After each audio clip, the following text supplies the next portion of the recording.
Sammy and I, my wife Sammy and I, were recently with two friends who 2 years ago, gave birth to a son with some pretty significant and severe special needs. And I asked them what life has been like for them over the last 2 years, and here's what they said. We've never experienced the reality of a broken and messed up world more than when our son was born. Giving birth to a baby that isn't breathing, leaving him in the NICU while we went home, not being able to hold or even touch him, questioning if it would be better for God to take him, seeing him intubated, wrestling for the past 2 years with the expectations and desires we had for our child, and facing a future we never would have chosen for ourselves. Initially, we were scared and sad and kept saying, "This isn't the way it's supposed to be."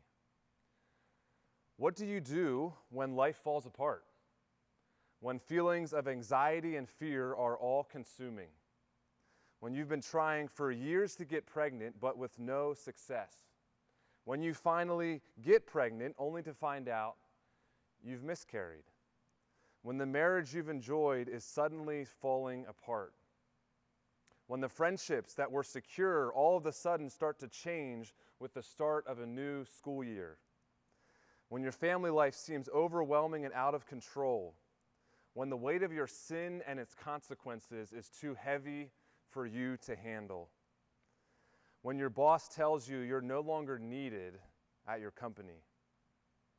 What do you do when life falls apart? The question this morning is, how do we live with an anchored faith when life falls apart? How do we live with a faith that doesn't waver, doesn't shift when life around us or your life is falling apart? If you want to live with that kind of faith, take your Bibles and turn to Habakkuk chapter 3, verses 16 through 19. Habakkuk was an Old Testament prophet, and his writing is recorded for us in the Old Testament. It's past the books of Psalms and Daniel, but before you reach Matthew. This morning, we are finishing out our series in the book of Habakkuk titled, "Where Are You, God?" Habakkuk is a book that was written for you and I. It's a book written for you and I by a man who lived a life very similar to you and I. Habakkuk is a man whose life was falling apart all around him, and it's in this season of his life that we get to listen in to a conversation between him and the Lord, him and God. It's incredible, the fact that we get a front row seat to listen in to this conversation. So to bring you up to speed with where we've been over the last few weeks, let me give you some background to the book of Habakkuk and summarize where we've been. Habakkuk, the northern kingdom of Israel, had already been taken captive by Assyria about 100 years prior to this. The southern kingdom, Judah, is what Habakkuk is living in, and it's who he's prophesying to, and they're in the midst of decline because of sin and injustice. And Habakkuk is writing to Judah about what he's seeing in Judah. So Habakkuk chapter 1, verses 1 through 4, this is the Nate King summary, paraphrase, says this. Habakkuk is essentially asking the question, God, are you not aware? Don't you see what's happening around us? Don't you see the sin and the injustice in the world? Habakkuk chapter 1, verses 5 through 11, God responds and says, yes, I am aware, and I am acting. Habakkuk responds with another question. Why would you choose to act in this way? He's referring to the fact that God's choice of action upon Judah's sin and the rebellion going on around them is to send Babylon, a nation that is wicked and more evil than Judah, according to Habakkuk, upon Judah to punish them for their sin. And Habakkuk says, why would you choose to act in this way? To which God responds in Habakkuk chapter 2, verses 2 through 20, my job is to be God. Your job is to live by faith. And we see in that passage the theme verse of Habakkuk, which is this, Habakkuk chapter 2, verse 4, behold, his soul is puffed up. It is not upright within him, but the righteous shall live by his faith. That's the message of Habakkuk, that in the midst of this world, in the midst of our lives, the righteous are those who live by faith. So Habakkuk responds in chapter 3, verses 1 through 15, essentially saying, God, continue to be God. You're powerful, you're faithful, you continue to be God. Over the course of this book, and maybe you noticed it, Habakkuk has experienced a massive transformation. He's moved from confusion to clarity. He's moved from wrestling with God to resting in God. He's moved from pointing the finger at God to having lips that are filled with praise to God. He's gone from a man who is full of fear to a man who is full of faith. And the question this morning is, how can we, like Habakkuk, live our lives with this anchored faith when life falls apart? So to answer that question, I want to lay before us 3 truths and a person to look to. We're going to unpack these as we go on in this message, but the first truth is recognize the reality. Resolve to trust God, rejoice in God, and look to Jesus. In fact, I would say that all 3 of these truths are pointing us to saying, look to Jesus. If we miss Jesus this morning, then these 3 truths really have no substance to them. So we want to recognize the reality, resolve to trust God, rejoice in God, and look to Jesus. So to see where we get those 3 truths from, let's read Habakkuk chapter 3, verses 16 through 19. It says, I hear and my body trembles.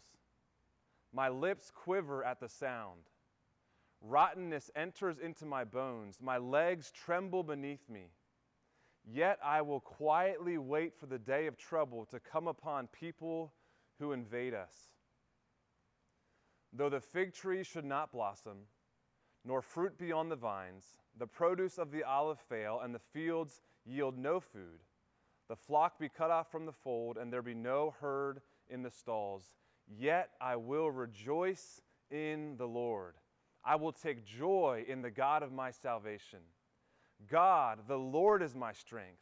He makes my feet like the deer's. He makes me tread on high places.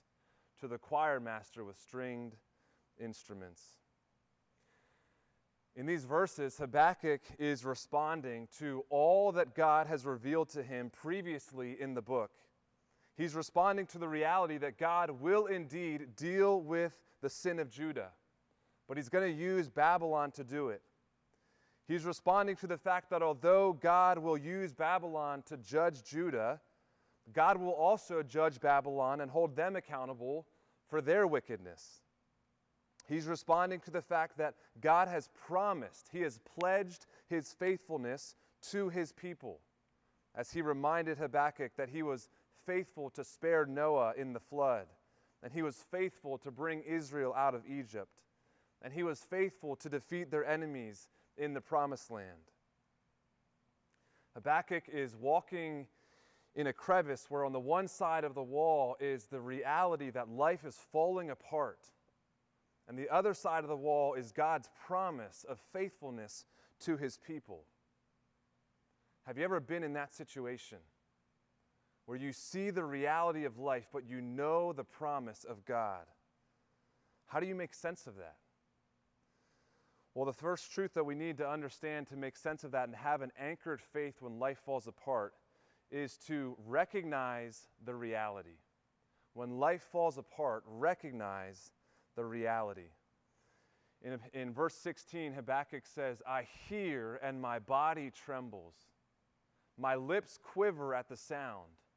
Rottenness enters into my bones. My legs tremble beneath me.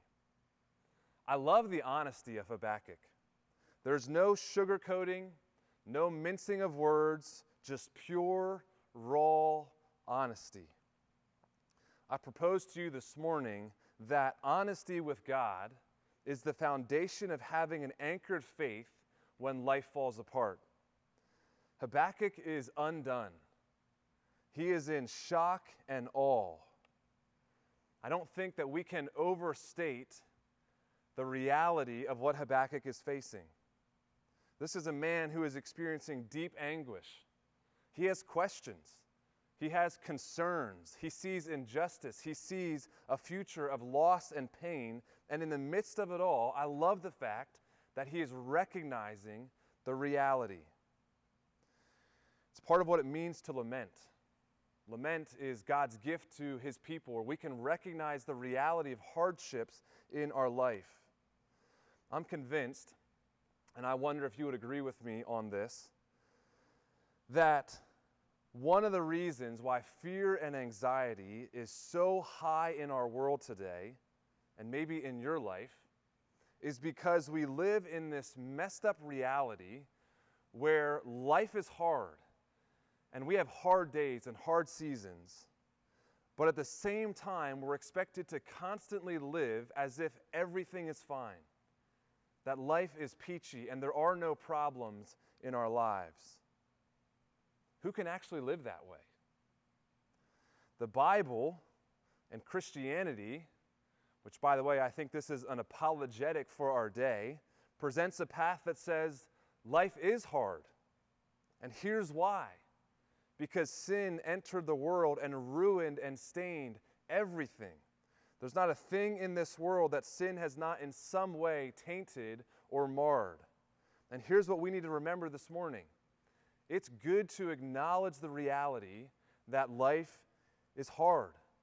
Because when we acknowledge the reality and when we acknowledge the problem, the solution becomes that much greater. Habakkuk is a man who anchored his faith when his life was falling apart by recognizing the reality around him. He recognizes that what God has said will come to pass. Babylon will come to conquer Judah. And that did eventually happen in 597 and then more fully in 586 BC. So let me ask you a question. Is it hard for you to recognize the reality when life is falling apart? Are you afraid to be honest with God and with others when your life is falling apart? I pray that Habakkuk would stand as a call, as an example for us to look to that says, recognize the reality when life is falling apart, when life is hard. Paul says in Romans chapter 12, verse 15, speaking to the New Testament church, Christians, you and I, he says, rejoice with those who rejoice, weep with those who weep. The church of all places, Christians of all people, ought to be a place and a people where we can recognize the reality of what is happening in our lives, both good and bad. I have the privilege of serving as the senior high youth pastor here at CBC. And one of the things that I love is when students are honest with God and with others. One of the things that concerns me as a pastor is when students aren't honest with God or with others. And I would say that's the same for adults. It is good for us to be honest with God and honest with others about what's happening in our lives. If we're to have an anchored faith when life falls apart, we need to recognize the reality. If you're a life group leader, I want to encourage you to create environments where participants are free to acknowledge the hardships of life caused by living in a broken world that's marred by sin. If you're a parent, I want to encourage you to create an environment in your home where your child is free to acknowledge the hardships of this life caused by sin. When you acknowledge the problem, the solution becomes greater. So when life falls apart, recognize the reality. Second truth we see in these verses for how to live with an anchored faith when life falls apart is to resolve to trust God. Habakkuk continues in verse 16. After acknowledging the reality, he continues, he says, "Yet I will quietly wait for the day of trouble to come upon people who invade us." Notice the word "yet." It's often the smallest words that have the largest impact in Scripture. After recognizing all that will come to pass for the future of Habakkuk and Judah, he says, "Yet." I will quietly wait for the day of trouble to come upon people who invade us. Do you hear the resolve? Yet I will quietly wait. I want you to notice three things about Habakkuk's declaration of trust in verse 16. Observation number one is that trusting God is a choice, not a feeling. The first part of verse 16 is all about how Habakkuk is feeling. And there's nothing wrong with acknowledging how we're feeling, acknowledging the reality. But Habakkuk's decision to trust God is not based off of his feelings. It says, yet I will quietly wait. Even though this is how I'm feeling, and even though this is what I might be tempted to believe, yet I will quietly wait. Do you hear the resolve in his voice? God, I can't fathom the magnitude of what is about to happen, yet I will quietly wait. Observation number two, trusting God is giving up control. In God's economy, there is no trust where there is still control. You can take that to the bank. Habakkuk could have responded to the reality by saying, all right, God, if this is how you're going to be, if this is how you're going to act, then I'll take matters into my own hands. But what does he do instead? I will quietly wait. I give up control. I give up self-reliance. I give up self-confidence. I give up looking to myself for the answers. And I will wait on you.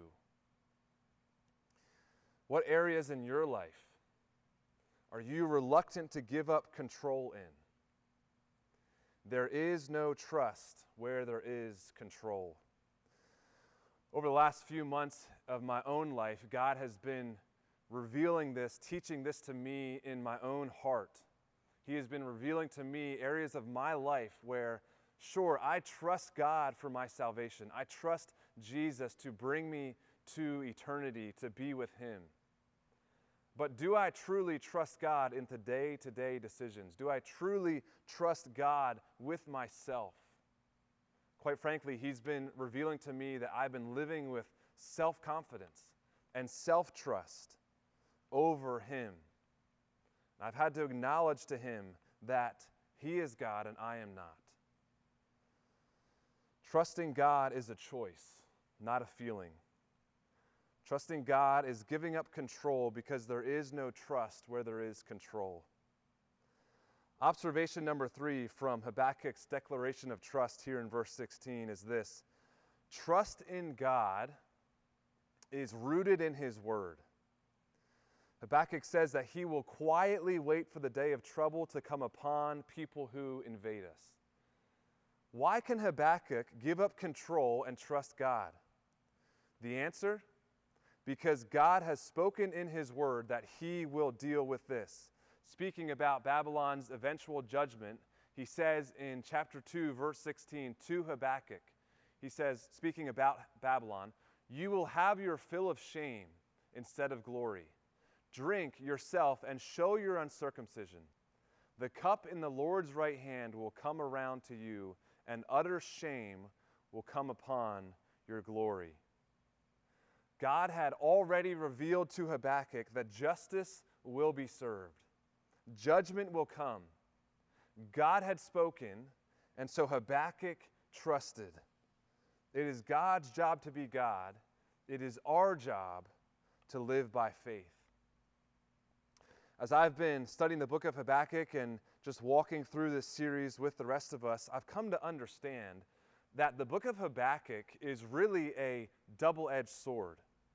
Because on one hand, it serves as an encouragement to us in that when we may ask ourselves, God, do you see what's going on, whether it's in the world around us or in our own lives, God responds with a resounding, yes, I am aware, and I am acting. But on the other side of the sword, we're left with this nagging question, am I willing to walk by faith? If God is aware, and if He is acting, am I willing to live and walk by faith?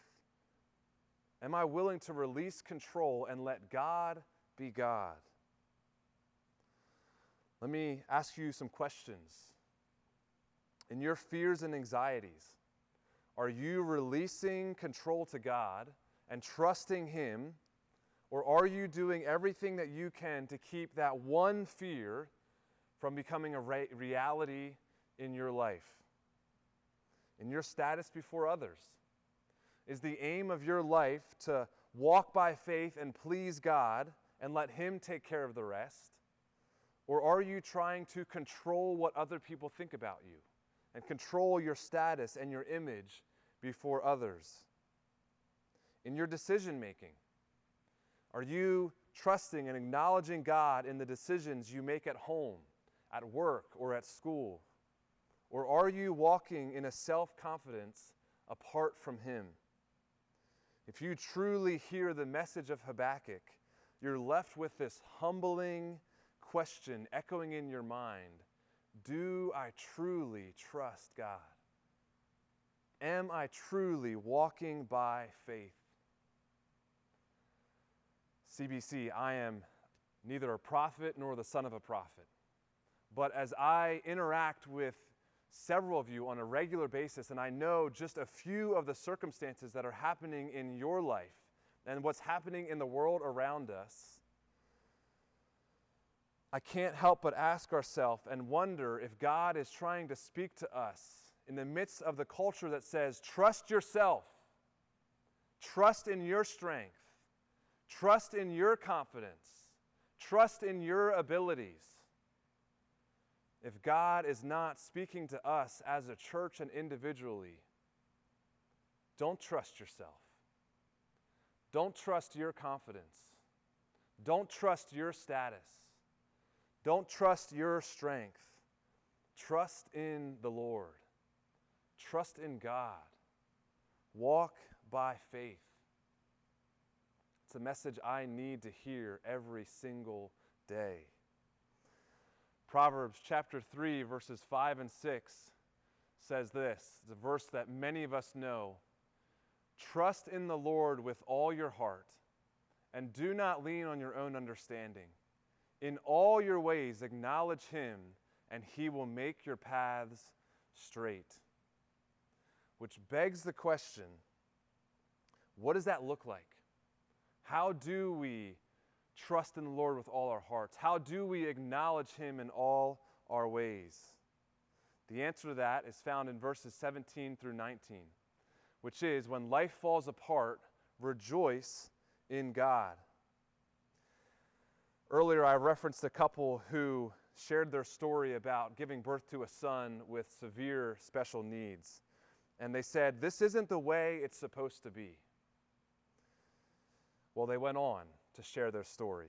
They said this, and guess what? It's not. What a gift to see that more clearly. To see that this world isn't the way it's supposed to be. This world isn't our home. To live is Christ and to die is gain. We've never actually meant that until our son was born. God's goodness in His choosing hard ways for us to display His glory that we would have never asked for, so that He can show us more of who He is. We have come to realize that God's goodness is not dependent on what our life looks like, but is rooted in who He is, no matter what we face in this life. That is what it looks like to rejoice in God. Habakkuk continues in verses 17 through 19. He says, though the fig tree should not blossom, nor fruit be on the vines, the produce of the olive fail, and the fields yield no food, the flock be cut off from the fold, and there be no herd in the stalls, yet I will rejoice in the Lord. I will take joy in the God of my salvation. God, the Lord, is my strength. He makes my feet like the deer's. He makes me tread on high places. To the choir master with stringed instruments. Two things I want us to see from these verses this morning to help us understand, what does it mean to rejoice in God when life is falling apart? How does that add to an anchored faith when our life falls apart? Observation number one that I want us to see from these verses is that rejoicing in God is not cheap and easy Christianity. Habakkuk is not making a cheap statement. To rejoice in God means to celebrate in God over and above our circumstances. It means we find our true joy, our true happiness, our true strength in the Lord rather than in what's happening in our life or what's happening in our lives around us. It literally means that we find our triumph, our victory, our excitement in God more than anything else. It's a powerful truth. It's a powerful statement that Habakkuk is making. In verse 17, Habakkuk lists 6 things that are likely to happen, and none of them will deter him from rejoicing in the Lord. By the way, can I just say that our world needs us to rejoice in the Lord even when things around us are falling apart. Keep that in mind as we look at this list of 6 things. First, he says, well, I'll just walk through these. Figs were a delicacy, but their loss did not devastate families. Grapes on the vine provided daily drink, but their loss would be more of an inconvenience than anything. Olives produced oil for cooking and lighting, so to have that crop fail would bring great need and hardship. For the fields to yield no food, mainly barley and wheat, would mean that the people of Judah would starve. If the flock of sheep and cattle were cut off from the fold, the source of wealth and livelihood would be gone, and all sense of personal possessions would be lost. And finally, if there is no herd in the stalls, it's a sign that planting and harvesting, sowing and reaping are no more, and all sense of personal security is stripped. If you want to know how devastating losing your herd or losing your flock would be, ask a farmer. They'll tell you that's their life. That's their livelihood. It's their everything. So where would your faith in God be tested? When would you be tempted to start blaming God rather than praising God and rejoicing in God? When you lose your toys and delights? When we lose our comforts? When we lose our livelihood? When we lose what we expected God owed us? Rejoicing in God is not cheap and easy because in the midst of deep hurts and deep loss and deep injustice and deep anguish, it means we keep our eyes fixed on God over and above everything else. It means we find our joy in God over and above the situations in our lives. Habakkuk is saying to us this morning, I get it. And yet in the midst of it all, I continue to rejoice in God. Oh, CBC, that would be the song from our lips. That though the world around us may crumble, though our lives may crumble, that we would rejoice in God, that we would find our celebration in God, no matter what, because of who He is and what He has done, which leads to observation number 2 of why, in the midst of life falling apart, Habakkuk can rejoice in God. There's 2 reasons in these verses that Habakkuk says he will continue to rejoice in the Lord. The first reason is because God is the God of his salvation. He says, I will take joy in the God of my salvation. He is the God of deliverance. It's personal for Habakkuk. He's the God of Habakkuk's deliverance. Habakkuk is anchoring his joy in God in the midst of trials because God is a God who rescues his people from their greatest needs. We're going to come back to that in a minute. But God is a God who rescues his people from their greatest needs, from their enemies. And for Habakkuk, this is personal. He is the God of my salvation. He has rescued me. He has delivered me. Do you know the God of your salvation? Do you know the God who has rescued you from your greatest need? As Christians, we can say along with Habakkuk that we can take joy in the God of our salvation in the midst of trials. In fact, I think this is the bedrock of our joy in God. If God has dealt kindly with us in our greatest need of rescuing us from our sin and its consequences, then certainly His goodness and kindness will flow to us in other trials as well. God is the God of our salvation. It's why we can take joy in Him even when life falls apart. Second reason that Habakkuk gives us for why we can and why we must rejoice in God when life falls apart is because He is our strength. The word strength used in verse 19 is the same root word used for armies.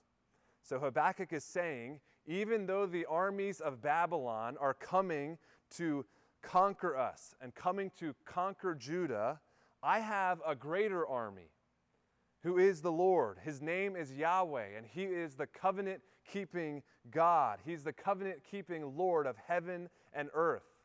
He says, my army is greater than the armies coming against us. We need more faith like that in our world. A faith that says, I know who my God is and I will not waver. We need more faith like that in this church. We need more faith like that in our families. I need more faith like that in my life. When our confidence and rejoicing is in God, we find that He gives us the strength that we need to endure. Habakkuk uses an illustration in verse 19 to show us what happens to those who keep their eyes fixed on God and His strength in the midst of trials. He says, He makes my feet like the deer's. He makes me tread on my high places.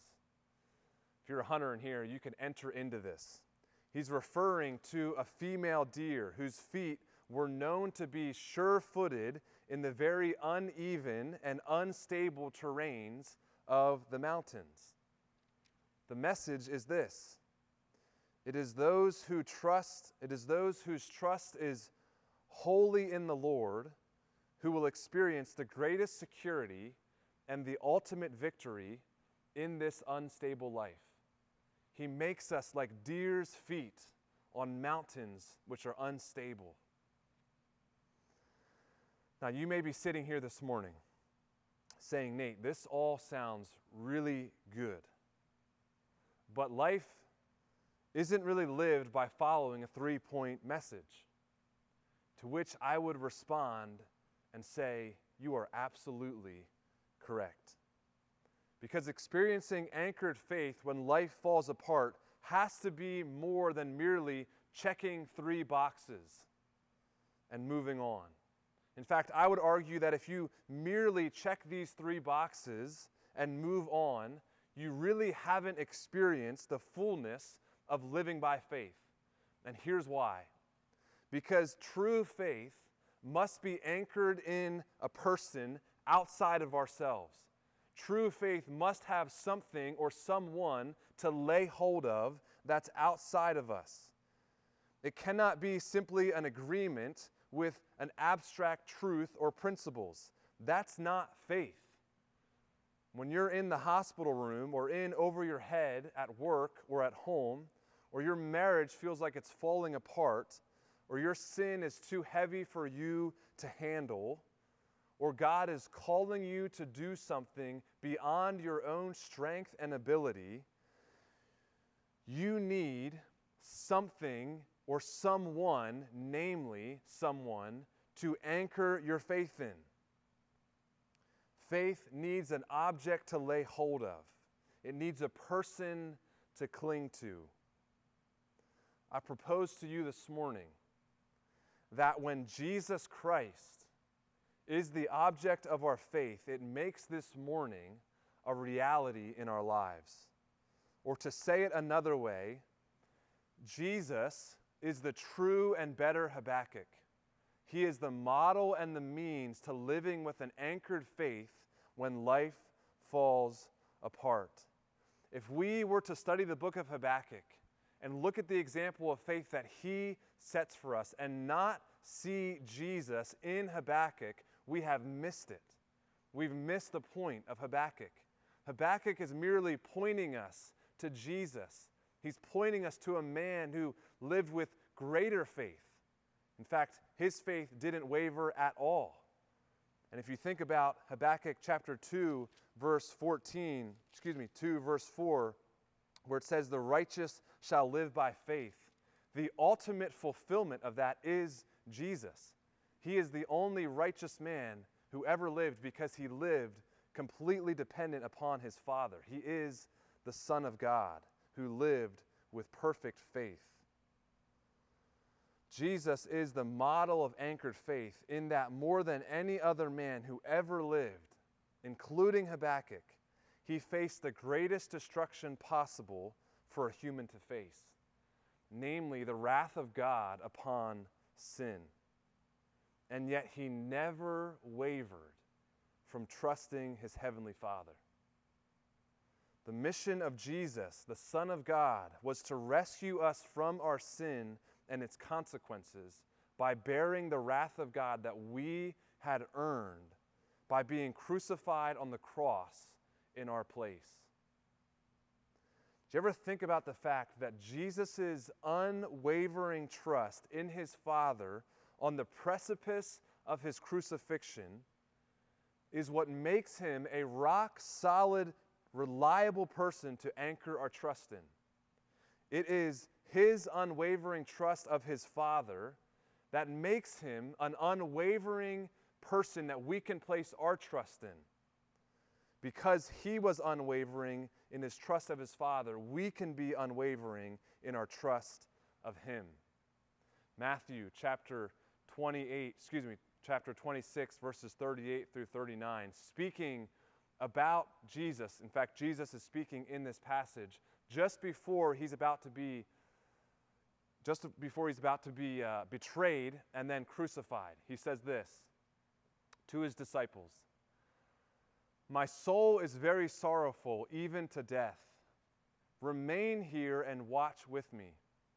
And going a little further, he fell on his face and prayed, saying, "My Father, if it be possible, let this cup pass from me.